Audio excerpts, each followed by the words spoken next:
नमस्कार। आज की हमारी चर्चा का विषय है हिमालय के आंगन में कविता, जो कि जयशंकर प्रसाद द्वारा रचित है और आपके स्नातक पाठ प्रथम अनिवार्य हिंदी में सम्मिलित है पाठ 2 के रूप में। इस कविता के संदर्भ में और जयशंकर प्रसाद के संदर्भ में हम पूर्व चर्चा में काफ़ी कुछ पढ़ चुके हैं। जयशंकर प्रसाद छायावाद, उनकी काव्य कृतियाँ, उनकी काव्य प्रवृत्तियाँ, काव्यगत विशेषताएं तथा प्रसाद की जो राष्ट्रीय सांस्कृतिक चेतना है उसके बारे में विस्तार पूर्वक चर्चा कर चुके हैं। चूँकि ये कविता भी उनकी राष्ट्रीय सांस्कृतिक चेतना की एक प्रतिनिधि कविता है, इसके बारे में आज हम पढ़ेंगे। इसमें हमारी चर्चा के 3 प्रमुख बिंदु हैं: शब्दार्थ, भावार्थ और इस संपूर्ण पाठ पर बनने वाले प्रश्न और उनके उत्तर। शब्दार्थ इसलिए ज़रूरी है क्योंकि कविता के अर्थ को, भावार्थ को समझने के लिए प्रत्येक शब्द का अर्थ जानना ज़रूरी है। तभी हम कवि के मूल मंतव्य को समझ पाएंगे।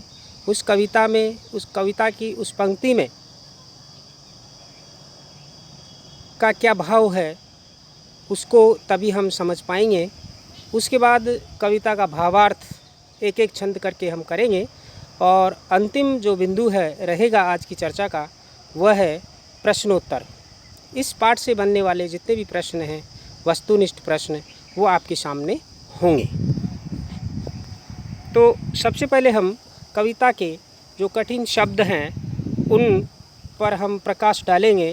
तो देखिए, हीरक अर्थात हीरा या हीरे, आलोक अर्थात प्रकाश, व्योम अर्थात आकाश, तमपुंज यानी गहन अंधकार, अखिल अर्थात समस्त, संस्कृति सृष्टि, अशोक शोक रहित, विमल पवित्र, सप्रीत प्रेम पूर्वक, शाम अर्थात सामवेद, अरुण प्रातःकालीन सूर्य की लालिमा या लाल, केतन पताका। आगे वरुण यानी जल के देवता,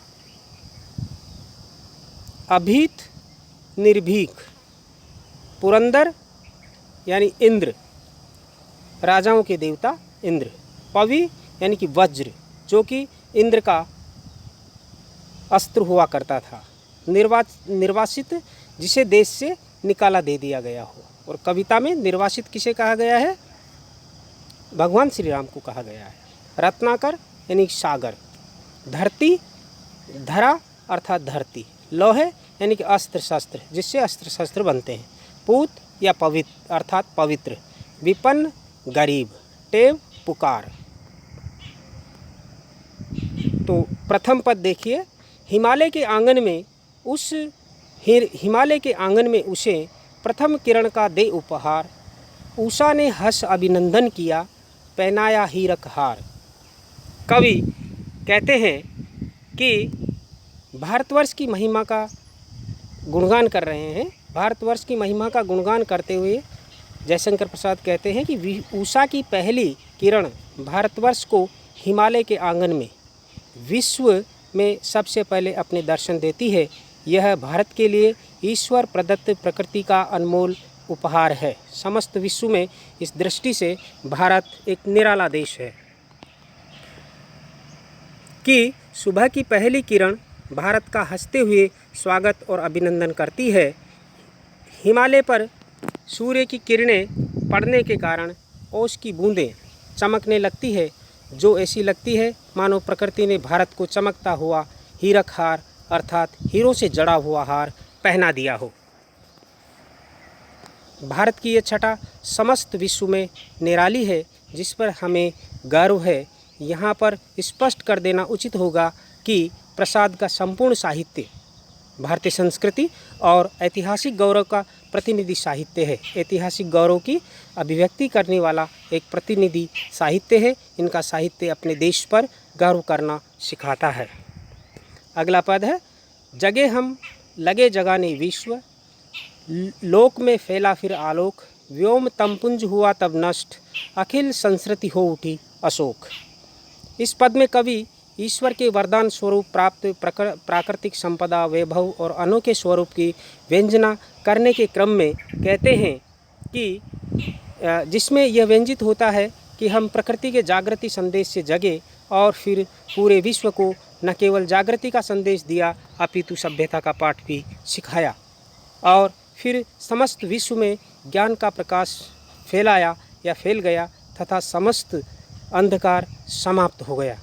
समस्त सृष्टि शोक रहित अर्थात जागृत होकर गतिमान हो गई। सृष्टि में आनंदमय वातावरण हो गया। समस्त सृष्टि कर्मोन्मुख आनंदोन्मुख हो गई अर्थात सबसे पहले ज्ञान का उदय भारतवर्ष में हुआ और इस ज्ञान रूपी सूर्य के माध्यम से समस्त सृष्टि के अज्ञान रूपी अंधकार को भारत ने ही समाप्त किया। इस दृष्टि से भारत विश्व के समस्त देशों में शीर्ष पर विराजमान है। ऐसे देश पर हमें सभी देशवासियों को गर्व करना चाहिए। इसके बाद हम सारे विश्व को ज्ञान रूपी प्रकाश से जगाने लगे। इस प्रकार आकाश तक छाया हुआ अज्ञान का अंधकार नष्ट हो गया और संपूर्ण सृष्टि का ज्ञान प्राप्त कर अज्ञानांधकार से मुक्त होने के कारण शोक रहित और आनंद युक्त हो गई। अगली जो पंक्ति है, काव्य पंक्ति है, उसमें लिखा है, विमल वाणी ने वीणा ली, कमल कोमल कर में सप्रीत, सप्त स्वर सप्त सिंधु में उठे, छिड़ा तब शाम मधुर शाम संगीत, बजाकर बीज रूप से सृष्टि, नाव पर झेल प्रलय की शीत, अरुण केतन लेकर निज हाथ, वरुण पथ पर हम बड़े अभीत। इस पद का भावार्थ देखिए। द्वितीय पद में बताया है कि ज्ञान की अधिष्ठात्री देवी माँ सरस्वती की कृपा सबसे पहले भारतवर्ष पर हुई। उसने अपने कोमल करों से प्रेम पूर्वक वीणा धारण की और उस वीणा से सप्त स्वर की सृष्टि की। वे 7 स्वर 7 नदियों के प्रदेश अर्थात प्राचीन आर्यव्रत में गूंज उठे, जिसके कारण सामवेद के मधुर गीतों की सृष्टि हुई। यानी कि संगीत विद्या का भी जन्म भारतवर्ष में ही हुआ। इस संपूर्ण सृष्टि के उद्धारकर्ता आदि पुरुष महाराज मनु भी भारतवर्ष में ही हुए। महाराज मनु ने प्रलय से विनष्ट संपूर्ण सृष्टि को बीज रूप बनकर प्रलय के झंझावातों से को इस झेल कर बचाया तथा लाल ध्वज अपने हाथ में लेकर प्रलय की शीत को सहन करते हुए समुद्र मार्ग में निर्भीक होकर आगे बढ़े। अर्थात हम सुदूर देशों में भी प्रेम का संदेश लेकर गए।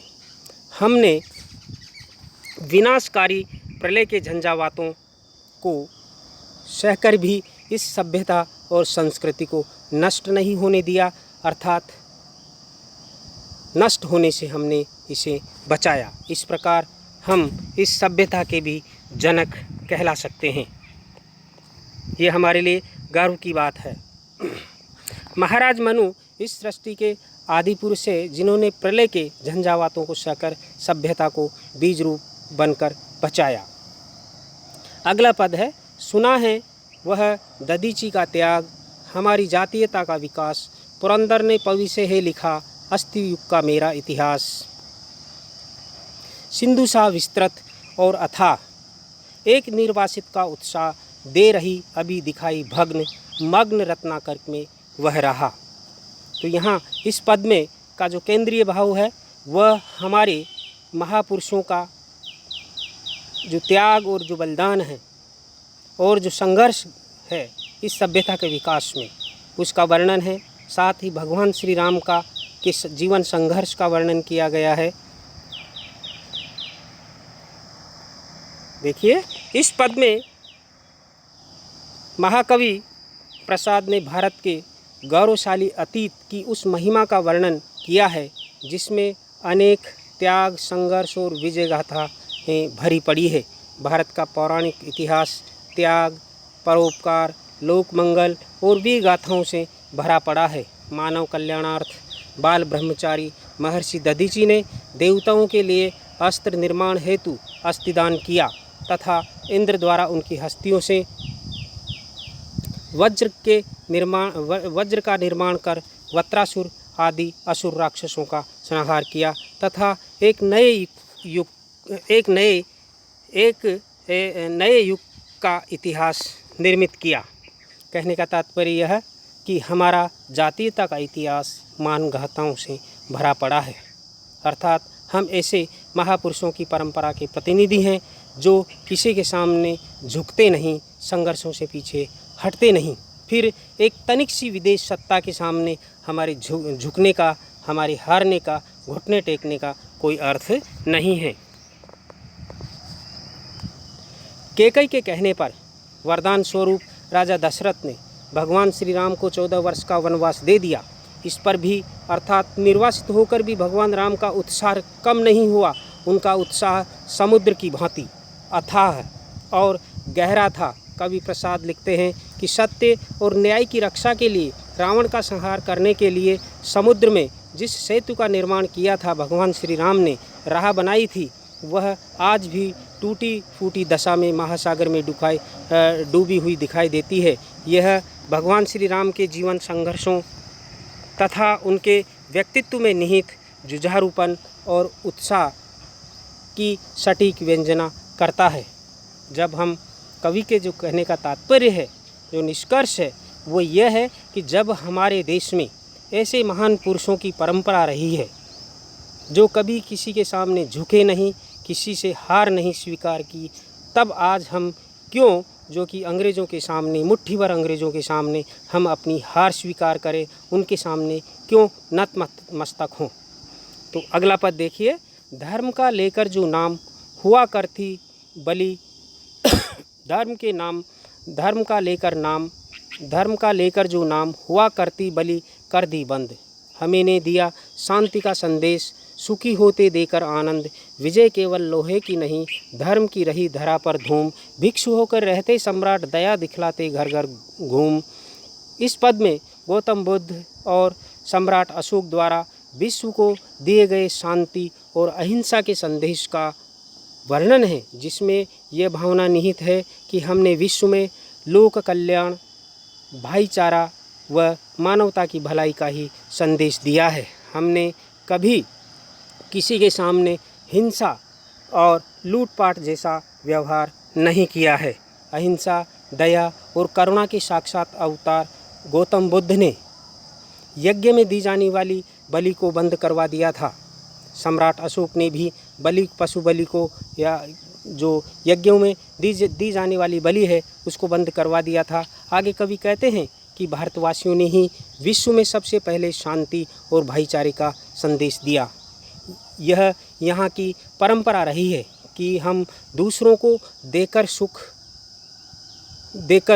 और आनंद का अनुभव करते हैं। ये भारत भूमि का ही सिद्धांत और मान्यता रही है कि विजय केवल लोहे की नहीं, अर्थात विजय हिंसा से ही नहीं, मानवीय करुणा से भी संभव है।